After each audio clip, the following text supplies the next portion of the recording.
मंदिर की आत्मा। गांव बापस्ती की पहाड़ी पर एक मंदिर था जो कई वजहों से प्रसिद्ध था। बापस्ती के परिवारों में आपसी सौहार्द बना हुआ था। इसकी वजह उस मंदिर को ही बताया जाता है। अरे ओ विमला, ये इस मंदिर की कहानी क्या है रे? अरे ये मंदिर इस गांव के लिए बहुत ही शुभ है। अरे शुभ तो है, तो फिर भी लोग इस मंदिर से दूर क्यों रहते हैं? ये इतना वीरान क्यों रहता है? अरे बड़े बुजुर्ग कहते हैं कि मंदिर में आत्माओं का राज है जो लोगों की मदद करते हैं, लेकिन मंदिर से सभी को दूर भी रखते हैं। और ये कैसी आत्मा है जो लोगों की मदद भी करते हैं और लोगों को मंदिर से दूर भी रखते हैं? अरे यही चलता आया है यहाँ पर, इसीलिए कोई कुछ बोलता नहीं। क्योंकि जिसके घर में कोई भी परेशानी होती है तो बताते हैं कि इस मंदिर से उन्हें मदद मिलती है। अरे वाह, ये तो अच्छी बात है। तभी इस गांव में इतनी खुशहाली दिखती है। तभी बाहर किसी की चीखने चिल्लाने की आवाज आती है। दोनों बाहर निकलती हैं तो देखती हैं कि गांव के एक बुजुर्ग रो रहे हैं क्योंकि शहर से उन्हें कोई बुरी खबर मिली है। अरे क्या हुआ चचा, रो क्यों रहे हो आप? हाँ चाचा, बताओ ना, हुआ क्या? और क्या बताऊं बेटे, मेरा बेटा शहर गया हुआ था कमाने, लेकिन आज खबर मिली है कि उसका एक्सीडेंट हो गया। वो अस्पताल में भर्ती है। अरे तो इसमें परेशान होने की क्या बात है चाचा? जाओ शहर और बेटे का इलाज करवाओ। हाँ चाचा, विमला सही कह रही है। आप शहर जाओ और इलाज करवाओ। और कैसे इलाज करवाऊं?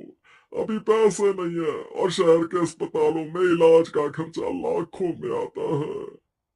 अरे चाचा, भगवान पर भरोसा रखो, कहीं ना कहीं से मदद जरूर मिल जाएगी। बस आज का दिन कैसे भी काट लो। अरे अब तो बेटा थोड़ा समय काटना भी मुश्किल होता जा रहा है।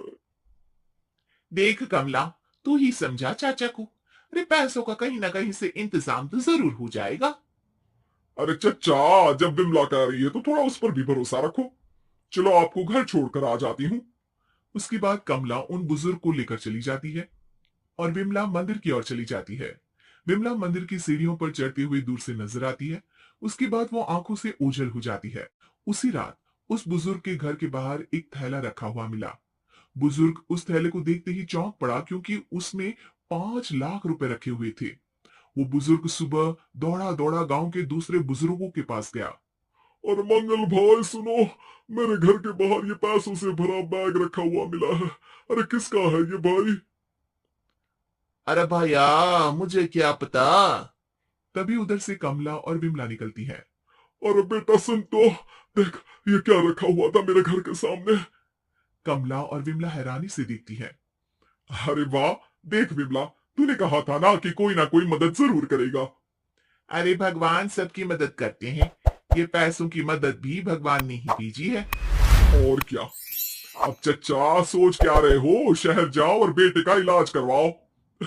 ठीक है बेटियों, जो तुम कहो।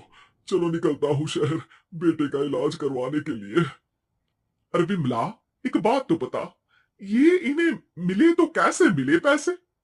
अरे मैं ना कहती थी कि ये मंदिर सबकी मुसीबतों में मदद भेजता है। अरे वाकई बड़ी पुण्य आत्मा है मंदिर में। सो तो है, लेकिन उनके बारे में लोगों को कम ही पता है।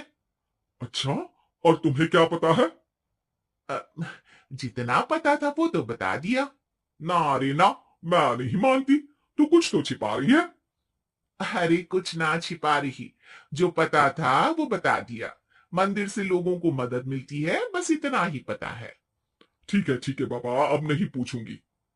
इसके बाद उसी रात कमला चुपचाप अपने कमरे से निकलती है और मंदिर की ओर चल पड़ती है। कमला धीरे धीरे मंदिर के दरवाजे पर पहुंचती है। अंदर से हल्की हल्की रोशनी आ रही थी। इसके बाद जो वो देखती है वो हैरान रह जाती है। कमला इसके बाद तेजी से वापस लौट आती है। दूसरे दिन सुबह सुबह। अरे विमला, तू तो छिपी रुस्तम निकली। है? ऐसा क्या छिपा लिया मैंने? अरे तूने तो भनक ही नहीं लगने दी और चाचा की मदद भी कर दी। है? ये क्या कह रही हो? ऐसा कैसे कह सकती हो तुम? मैंने कोई मदद वदद नहीं की। और सब पता है मुझे। कल रात मैं गई थी मंदिर। तो क्या देखा? अरे तुम्हारा पति और कुछ लोग वहां दिखे, बोरियों में नोट भरे हुए थे और सभी नोट गिनने में लगे हुए थे। तो तुम्हें क्या लगा, वो क्या कर रहे थे? अरे मैं समझ गई कि वो लोग कहीं से डकैती कर पैसे लेकर यहाँ मंदिर के पीछे छिपाते हैं। अब जब तुम जान ही गई हो तो बता देती हूँ, लेकिन ये बात किसी को पता नहीं लगनी चाहिए।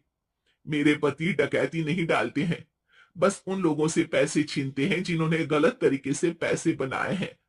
और फिर लोगों की मदद करते हैं। यही है वो पुण्य आत्माएं जो लोगों को मदद पहुंचाती है। अब समझी? हाँ, अब समझी उन पुण्य आत्माओं का चक्कर। सही है। करते रहो मदद, लेकिन सावधानी से, मेरी तरह कोई और ना पहुंच जाए।